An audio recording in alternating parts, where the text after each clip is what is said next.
حضرت عبداللہ ابن عباس فرماتے ہیں یہ جو 19 داروغے ہیں اتنے طاقتور ہوں گے، اتنے پاورفل ہوں گے، اللہ نے ان کو ایسی باڈی اور ایسی طاقت عطا کی ہوگی۔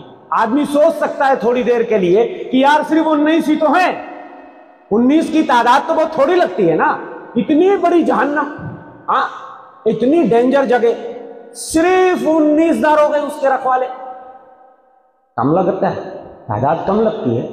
لیکن آپ کو پتا ہے حضرت عبداللہ بن عباس کہتے ہیں ایک داروغے جہنم، اس کے شولڈر کی چوڑائی اتنی ہے، یہاں سے لے کر یہاں تک، ایک سال تک اگر چلتا ہوا آدمی چلا جائے، جہاں اس کا سال ختم ہوگا اتنی چوڑائی اس کے شولڈر کی ہوگی۔ وقوت الواحد منہ، ایک داروغے جہنم کی طاقت اتنی ہوگی، پاور اس کے ہاتھ میں، فولادی ہاتھ ہوگا۔ کیسا فولادی ہاتھ؟ اور ہاتھ کے اندر لوہے کا بہت بھاری ہتھوڑا ہوگا، مارے گا فیدفع بتلک الضربۃ 70,000 انسان فی قعر جہنم، ایک ہتھوڑا مارے گا 70,000 انسان یک بارگی جہنم میں گر پڑیں گے۔ کتنے؟ 70,000، ایک بار ایک پنچ اگر مار دے تو 70,000 کو گرائے گا، اور دونوں پنچ مارے اور 19 مارے ایک لحظے میں، ایک ہی وقت میں، کتنے جہنمی گریں گے جہنم میں؟ یہ ان کی طاقت ہوگی۔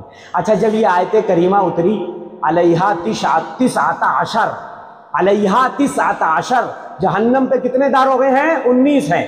تو ابو جہل بدبخت مذاق اڑانے لگا، قریش کے لوگوں کو بلا کر کے کہنے لگا ثقلتکم امہاتکم، تیری مائیں، تم لوگوں کی مائیں تمہیں گم پائے، محمد کہتے ہیں جہنم پہ 19 داروغہ ہیں، تو اس میں گھبرانے کی کیا بات ہے؟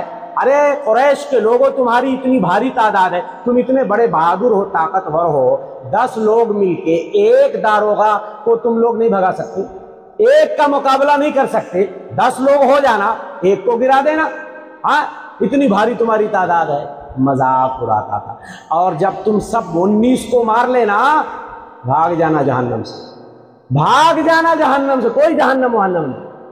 اللہ اکبر۔ ابن اشد ابن کلدہ الجمحی، یہ عرب کا بہت بڑا پہلوان تھا، ابن اشد ابن کلدہ الجمحی، جب اس نے سنا علیہا 19، جہنم پہ 19 داروغہ ہوں گے، تو مذاق اڑانے لگا، کہنے لگا لوگوں کو معلوم نہیں ہے میں عرب کا پہلوان ہوں، لوگوں کو میری طاقت کا پتہ نہیں ہے۔ جیسے ہمارے وہاں باڈی بلڈر ہوتے ہیں تو بڑا فخر کرتے ہیں، ہاں میں عرب کا پہلوان ہوں، اپنے دائیں بازو سے ماروں گا تو 10 فرشتے کو گرا دوں گا، اور بائیں بازو سے ماروں گا تو 9 کو گرا دوں گا، پھر تم سب لوگ بھاگ جانا۔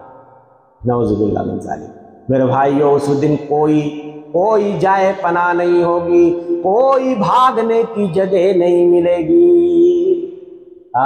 فرشتے پکڑ کے بیڑیوں میں جکڑ کے ڈالیں گے جہنم میں۔ اللہ کہیں گے فرشتوں سے خذوہ فغلوہ، پکڑو اسے، بیڑیوں میں باندھو اسے، ثم الجحیم صلوہ، پھر دہکتی ہوئی آگ میں اسے جھونک دو، ثم فی سلسلۃ ذرعہا 70 ذراعا فاسلکوہ، 70 گز لمبی زنجیر میں اس کو باندھ دو۔